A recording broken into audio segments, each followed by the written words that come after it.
Vivianne. Okay, right, so I had COVID, and while it was not fun, it could have been a lot worse.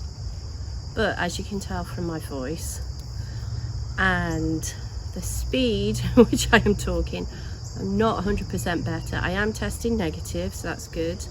I went back to my day job last week and have been trying to get things back on track, but it has been slow. Next, we're going to talk about this book.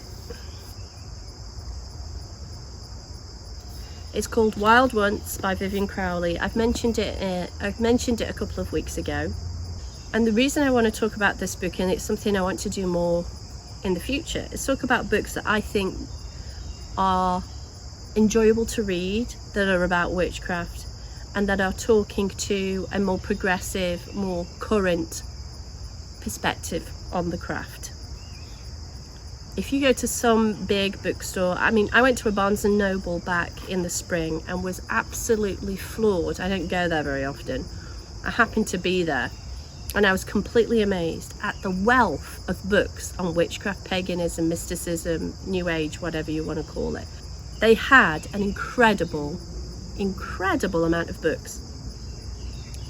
I found that very inspiring and heartening, that openly people feel that they can go to a Barnes and Noble, a big kind of superstore type bookshop, and find those kind of books. They don't have to hunt them out. That's very exciting. But, and when I think back to when I was learning my craft as a teenager, there were very few books locally, though at least I was lucky enough to find some. But you certainly didn't get the choice that you have now, which is good. The other problem with having that much choice is it's a little overwhelming, especially if you're starting out. What books are good? Which books are worth it? And I'm going to say, I think it depends on your desire to learn.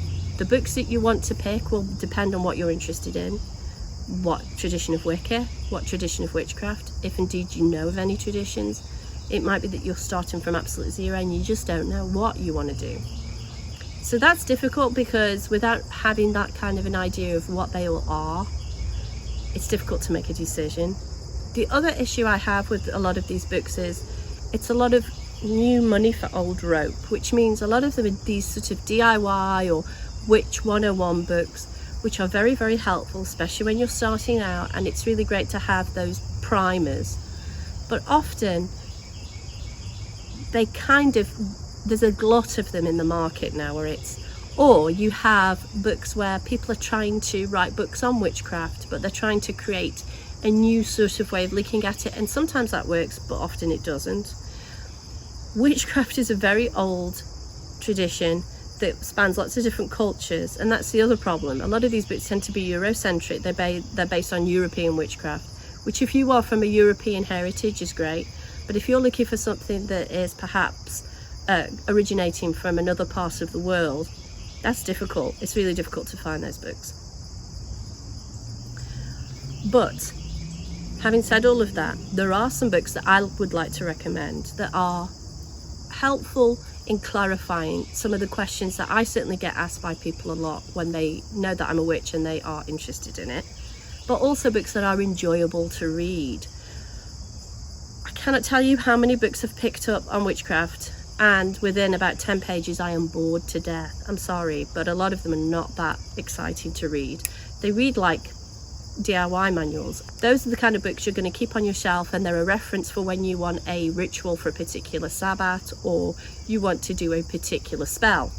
But I'm looking for books now that are enjoyable to read, that are about the occult, that are about witchcraft, and that are going to inspire me. And that's where Vivianne Crowley's book Wild Once comes in. So Vivianne Crowley is a well-established witch and Wiccan and priestess, and she's been doing this for a very, very long time.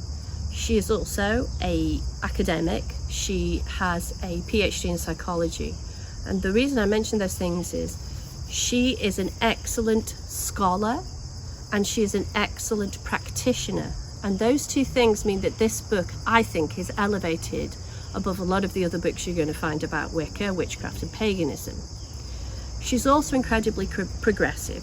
She talks a lot about how things have changed over the years. She is a feminist, and she seems, I think, from a lot of what she says, anti-capitalist. Those to me are very important tropes, those are important stances.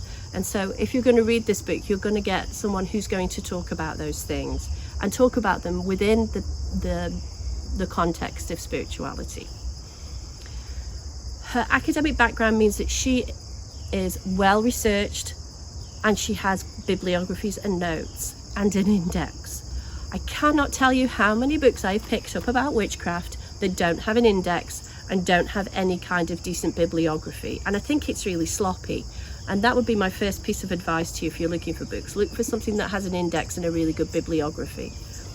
The reason I say this is because I have read so many books that make outlandish claims about witchcraft or about the history of magic, and they have nothing to back up that claim. And I'm not saying that they're wrong or that they're lying, but if you're going to make a particular comment about how witchcraft has evolved and how paganism has evolved, I certainly hope you have some kind of proof for that comment. Paganism is incredibly vague as a tradition. It has not been well recorded. There are lots of conflicting opinions. What we consider modern witchcraft and Wicca now isn't that old. It might be based in older practices, but the problem is that people are now trying to claim certain historical kind of traditions that there isn't a lot of basis for. Does it really matter? In my opinion, it doesn't matter at all. I'm not really interested in whether or not witches were all midwives or whatever. That's an interesting thing to look at from a sociological perspective, but for my practice it doesn't really matter. So Vivianne Crowley can be trusted because she gives a lot of sources for her comments, and a lot of information and research has been done. Essentially, Wild Ones is a memoir. It is about Vivianne Crowley's evolution as a practitioner of magic and witchcraft. She is quite a traditional Wiccan, so she has been in large kind of, she was part of the Alexandrian group from fairly early on, and her experiences in Wicca and witchcraft go back over 40 years. It is fascinating to read how this person who grew up in the countryside and developed through her own intuition an awareness of animism and spirituality, also coupled that with explorations into all sorts of different occult practices. I also think it's really fascinating how she ties a lot of what magic is with how it works scientifically. She uses psychology and studies of the brain to talk about how positivity can affect people. There's all sorts of examples of how magic can actually be proven scientifically as something that's effective.